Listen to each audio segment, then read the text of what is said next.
हैं सभी राज्यों का, एक नहीं, आज 8 प्राइम मिनिस्टर बनने के लिए दावेदार है। उसके अंदर कुछ आरएसएस के भी लोग हैं, उसके अंदर बीजेपी के भी लोग हैं, और ये लोग इंडिया बना करके भारतीय को बेवकूफ़ बना रहे हैं। हम भारतवर्ष के लोगों को एनडीए में 38, एक हमारे प्रधानमंत्री और एक मेरे गृह मंत्री हो गए 40, तो 40 चोरों का एक सरदार। देश को आर्थिक स्थिति में खराब कर दिया, जिसको डुबो दिया, जहां पे बेरोजगारी बढ़ा दिया। आज जो 2 करोड़ की रोजगार क्यों नहीं दिया उन्होंने? जो है ये कह जुमला जुमला जुमला, लोग त्रस्त हैं, लोग परेशान हैं कि बीजेपी को मुझे हराना। ये सारा लोमड़ी का टीम आ गया 26 लोगों का, तो ये लोग सही नहीं है। अब हम लोग, हमारी जनता जो ओबीसी हैं, जो दलित हैं, जो शोषित हैं, जो एससी हैं, वो ठगे जा रहे हैं, जिनको आप बहुसंख्यक कहते हैं, जो 85% है, उनका हक कहाँ गया?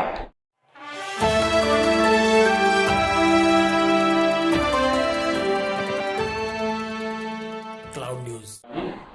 एनडीए और इंडिया में आप किसको बेटर देखो, कौन ज़्यादा अच्छा है? देखिए, एनडीए जो है एक्चुअल में भारतीय जनता पार्टी ने कुछ लोगों के मिल के बनाया, जबकि उनको भारतीय का इंग्लिश होना चाहिए इंडियन। तो उन्होंने एनडीए बनाया और वो कह रहे हैं कि एक्चुअल में मैं भारत में हूँ। अगर वो भारत एक्चुअल में हैं तो देश विदेशों में India, make in India, signing India, India versus America, India versus New Zealand, India versus London क्यों करते हैं? भारतवर्ष की बात क्यों नहीं करते? एक बात। दूसरी बात, अगर आप इंडिया की बात कर रहे हैं तो यहाँ भी मैं नाराज़ इसलिए हूँ कि अगर ये इंडिया की जगह इंडियन रखते तो उसका मीनिंग निकलता भारतीय, लेकिन इन्होंने इंडिया रखा, जिसका साफ साफ मीनिंग निकलता है ईस्ट इंडिया।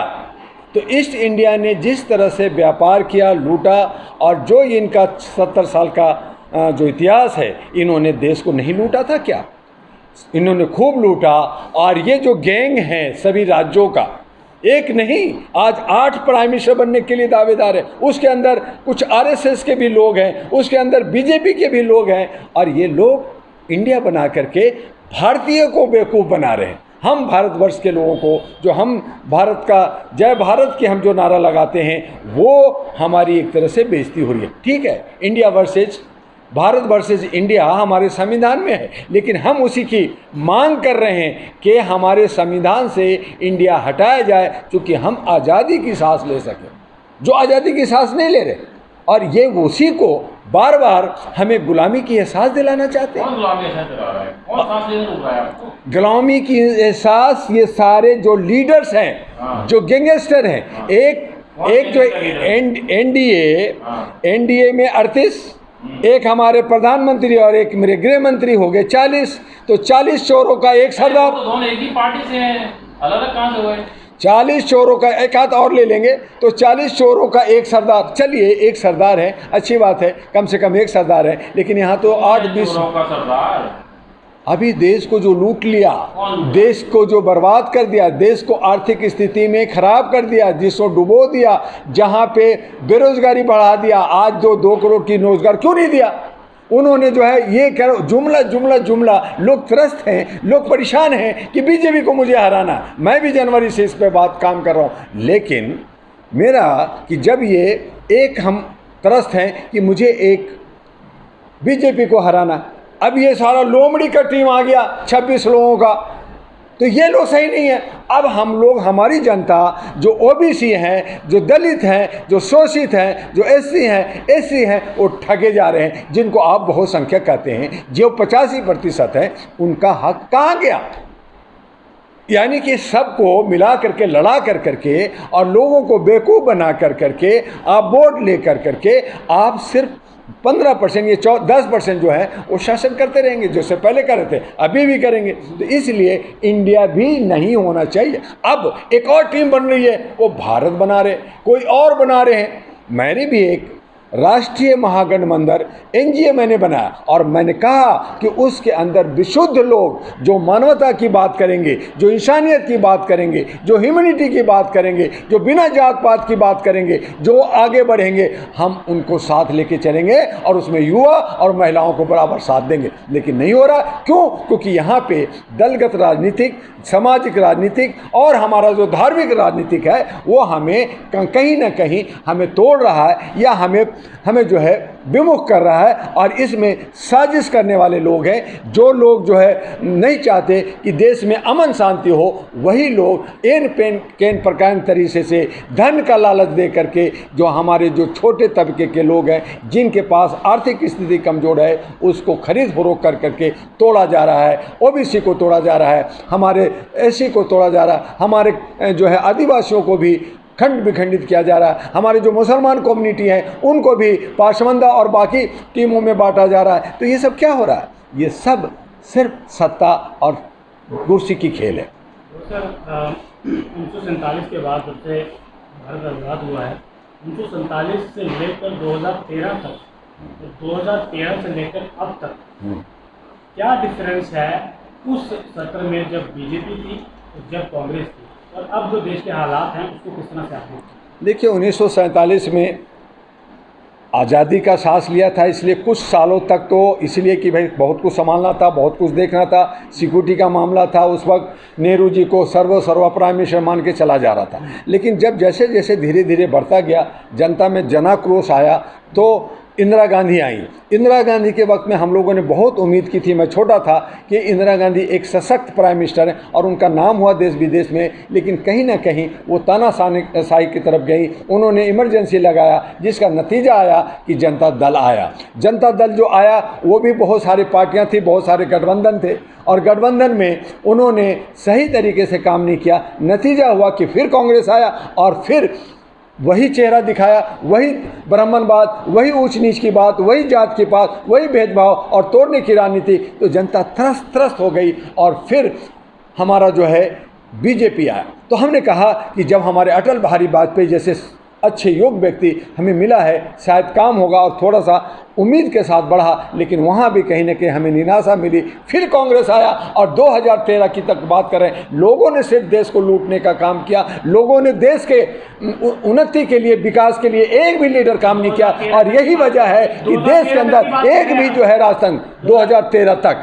जब 2014 में इंटर किए कि चलो अब इनसे हटाओ, हमें नया चाहिए, तो एक बोलने वाला दबंग आदमी हमारे बीच में आदरणीय सामान्य नरेंद्र मोदी जी आए। और मुझे उम्मीद हुई, सबको उम्मीद हुई, चलो ये बंदा करेगा। ये कहा कि मैं चाय बेच के आया हूँ, मैं जो है रिक्शा चला के आया हूँ, मैं तो साधु बनने जा रहा था, लेकिन मैं देश की सेवा करूँगा। तो हम लोग को उम्मीद जागा कि शायद गरीबों से आया है, तेली समाज से आया है, काम करेगा। लेकिन जैसे जैसे आगे इनकी पर्दे खुलते गई तो पता चला कि वो चाय का जुमला था, वो जो है ये तेली का जुमला था, और वो ब्राह्मणवाद को और स्वर्ण को और आरएसएस के गोद में खेल रहे हैं। और उन्होंने जितनी भी बातें की आज तक, 9 साल 10 साल में हम प्रवेश कर चुके हैं, अब 5-6 महीना रह गया है, और इन तमाम जुमलों में एक भी ऐसा बात नहीं जो धरातल पर उतरा हो, जो वो पूरा हुआ हो। उन्होंने ये किया, ठीक करा, ताली मारो, थाली मारो, नोट बदल दिया, ये किया, यही सब किया।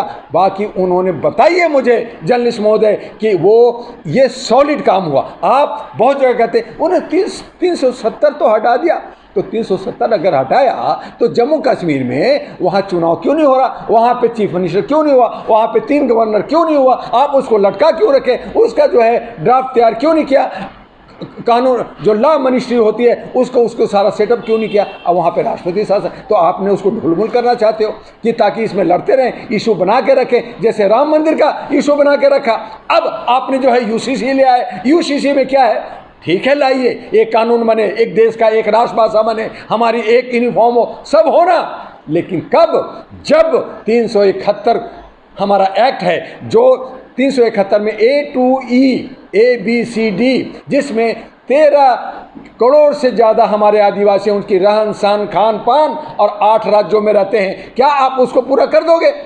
अब 3 करोड़ हमारे जो है सिख रहते हैं, 3 करोड़ हमारा जो है ये क्रिश्चियन रह रहे हैं, 20 करोड़ से ज़्यादा मुसलमान हैं, जैन हैं, बुद्धिस्ट हैं, सबका रहन सहन, खान पीन, रहना खाना और सारे उनकी जो क्रियाक्रम है सब अलग अलग है। पहले उस धारा को हटाओ, आर्टिकल 14 को हटाओ, आर्टिकल 25-26 को हटाओ, आर्टिकल 19 और 20 को हटाओ, आर्टिकल 47 को हटाओ, तब मैं कहूं कि आप यूसीसी ला सकते हो। इसीलिए मैंने कहा इस पर कोई बकवास ना करें, क्योंकि अभी इस पर ड्राफ्ट नहीं हुआ है, ये तो एक जुमला रखा गया है। ये लड़ाई पता नहीं, जैसे हमने दिल्ली के अंदर स्वराज लाने की बात हुई, स्वराज पर सरकार बनी, आम आदमी पार्टी आया, आज वो स्वराज का मुद्दा कहाँ गया। इसी तरह से यूसीसी, एनआरसी, ये सब जो है जुमलेबाजी है, सरकार जाएगी, सब खत्म हो जाएगा। किस तरह से फिर देखते हैं, किस तरह से हालात जो हैं वो स्थिर होंगे? हम हमेशा ठगे जा रहे हैं, हमारे नौजवान ठगे जा रहे हैं, हमें रोजगार नहीं मिल रहा, हमें शिक्षा नहीं मिल रहा, और ये चाहते हैं कि हम सब अशिक्षित रहें, ये चाहते हैं कि हम सब बीमार रहें और ये राज करते रहें। हम बेरोजगार रहें, हम भीख मांगे सड़कों पे, पकौड़ा बेचें हम सड़कों पे, और ये राज करते रहें। तो ये हमारे जो पहले राजा थे उससे ज़्यादा बदतर हालत कर दिया। जो मुग़ल लोग आए उन्होंने जो गवर्न किया, काम किया, उससे ज़्यादा बदतर कर दिया। जो अंग्रेज़ लोग व्यापार करने आए ईस्ट इंडिया, आप उसी के सारे चट्टे बट्टे, उन्हीं के मैं कहूँ कि औलाद हैं ये लोग। जो काला अंग्रेज हम इनको कहते हैं, आज उसी स्टेज पे ईस्ट इंडिया के स्टाइल पे इंडिया की बात हो रही है। अरे भारतवर्ष जो हमारा भारतवर्ष जो भरत ने दिया था, जो हमारी संस्कृति थी, वो कहाँ गया? हम पूछते हैं तमाम बुद्धिजीवियों से, तमाम ऋषि मुनियों से, तमाम मौलाओं से कि तुम्हारा वो भारत जहाँ पे हम एक बगीचे में तरह तरह फूलों की खुशबू ले रहे थे और हम शांति से रह रहे थे, अनेकता में एकता में रह रहे थे, आज जगह जगह मारा जा रहा है। मणिपुर में आग लगाई जा रही है, मणिपुर में लड़कियों को रेप किया जा रहा है। मैं वहाँ पे ग्राउंड रिपोर्टिंग किया 2 दिन, और हमारे साथी लोग आए और पता किया कि वहाँ पे ये 2 और 40 नंगे दिख रहे हैं, 400 से ज़्यादा ऐसी घटनाएं हुई। वहाँ का चीफ मिनिस्टर कहता है कि ये तो घटनाएं 100 से ज़्यादा हुई, और वो इस्तीफा नहीं दे रहा। मजे की बात है, वहाँ पे 10% जो मैथिल लोग हैं, जो ब्राह्मण कह रहे हैं, जो हिंदू कह रहे हैं, वो 90% पे हावी कैसे हो रहे हैं भाई?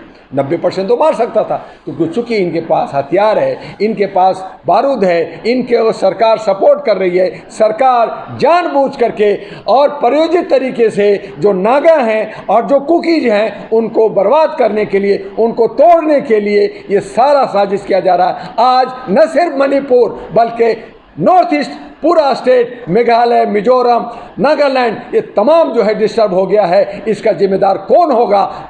आप कहेंगे कि कौन होगा, तो मैं कहता हूं कि जो सरकार है, जो वर्तमान सरकार है, वो जिम्मेदार है। उनको सुधारना चाहिए था। आज हमारे सैनिक की लड़कियों के साथ, जो हमारे सेना लड़ा, जो हमारे कारगिल में लड़ा, उनकी बहू बेटियों के साथ उनकी रेप हो रहे हैं। क्या यही इज्जत दिया? आपने कहा था कि एक भी सैनिक हमारा बेइज्जत नहीं होगा, एक भी सैनिक का अगर एक गर्दन काटा या हमारा कुछ नुकसान हुआ तो मैं 1000 गर्दनें काट दूंगा पाकिस्तान का उसका। अब कहाँ गया?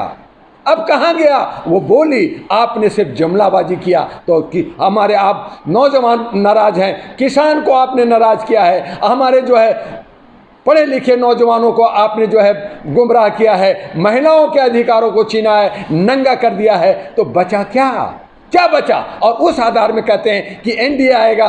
कैसे आप खरीदोगे? पैसे के दम पे खरीदोगे? खरीदो, कितना हाउस राइडिंग करोगे? मैं 15 अगस्त के बाद 3 PIL सुप्रीम कोर्ट में डालने जा रहा हूं, जिसमें दल बदलू और जो ये सब हो रहे हैं उस पर रोक होगा और उस पर इनको बहुत महंगा पड़ेगा। वो मैं 15 अगस्त के बाद डालूंगा, उसका अलग से प्रेस कॉन्फ्रेंस करके बताऊंगा। इस अपडेट पाने के लिए हमारे चैनल क्लाउड न्यूज को अभी लाइक करें, सब्सक्राइब करें और बेल आइकन दबाना बिल्कुल ना भूलें।